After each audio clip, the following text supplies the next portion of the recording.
കുടിവെള്ളം പിടിക്കുന്നതുമായി ബന്ധപ്പെട്ട തർക്കത്തിൽ 7 മാസമായ ഗർഭിണിക്കും ഭർത്താവിനും വെട്ടേറ്റു. വണ്ടിപ്പെരിയാർ അർണക്കൽ ഹില്ലാഷ് ഡിവിഷനിലാണ് സംഭവം. ആക്രമണം നടത്തിയ ഗുരു ചാർലിയെ വണ്ടിപ്പെരിയാർ പോലീസ് കസ്റ്റഡിയിലെടുത്തു.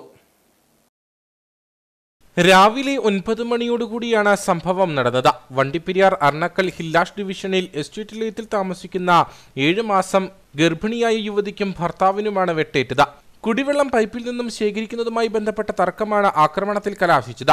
അർണക്കൽ ഹില്ലാഷ് ഡിവിഷനിൽ താമസിക്കുന്ന കവിത എസ്റ്റേറ്റിന്റെ കുടിവെള്ള പൈപ്പിൽ നിന്നും വെള്ളം എടുക്കുന്നതിനിടെ തൊട്ടടുത്ത വീട്ടിലെ താമസക്കാരനായ ഗുരു ചാർലി കവിതയെ അസഭ്യം പറയുകയായിരുന്നു. ഇത് ചോദ്യം ചെയ്തെത്തിയ കവിതയുടെ ഭർത്താവ് ചിന്നപ്പനുമായി പിന്നീട് അടിപിടിയുണ്ടായി. തുടർന്ന് ഗുരു ചാർലി വീടിന്റെ ഉള്ളിൽ നിന്നും കത്തിയെടുത്തുകൊണ്ടുവരികയും ഇരുവരെയും വെട്ടി പരിക്കേൽപ്പിക്കുകയുമായിരുന്നു.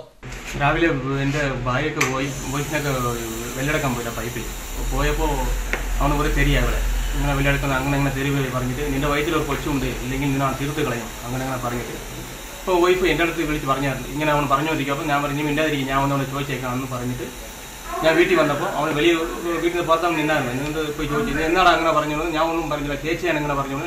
ഞാൻ പറഞ്ഞു എൻ്റെ ഭാര്യക്ക് അങ്ങനെ പറയത്തില്ല അവൻ പറയുമ്പോൾ അവനെ തല്ലി. അപ്പം ഞാൻ 2 അടിയൊക്കെ അടിച്ച് കളയുമ്പോൾ അടിച്ചിട്ട് ഞാൻ വീട്ടിൽ വന്നപ്പോൾ അവൻ പെട്ടെന്ന് അകത്ത് പോയി വാക്കത്തിരി എടുത്തുകൊണ്ട് വന്ന് എൻ്റെ ഭാര്യന് ഇങ്ങനെ വെട്ടിയതാ, ഓങ്ങി വെട്ടിയതാ. വെട്ടിപ്പോൾ ഞാൻ തടുത്തുകൊണ്ട് ഈ വെട്ട് മൊത്തം, ഇല്ലെങ്കിൽ ഭാര്യയെ നീ തീർത്ത് കളയാമെന്ന് വെട്ടിയ തലക്കേറ്റ് വെട്ടിയതാ. തടുത്തില്ലെങ്കിൽ വീട് മൊത്തം അവിടെ ചോരയാ. എന്നാ ചെയ്യാൻ അവിടെ പോലത്തേക്ക് വട്ടനൊക്കെ എസ്റ്റേറ്റിൽ വെച്ചിട്ട് എന്നാ ചെയ്യാൻ പല പ്രാവശ്യം പോലീസ് കംപ്ലൈന്റ് ഒക്കെ കൊടുത്തിട്ടുണ്ട്. ഒരു ഇത് എടുക്കുന്നില്ല. പിന്നീട് നാട്ടുകാരുടെ നേതൃത്വത്തിൽ ഇരുവരെയും വണ്ടിപ്പെരിയാർ സാമൂഹികാരോഗ്യ കേന്ദ്രത്തിൽ എത്തിച്ച ശേഷം വിദഗ്ധ ചികിത്സയ്ക്കായി കോട്ടയം മെഡിക്കൽ കോളേജിലേക്ക് മാറ്റി.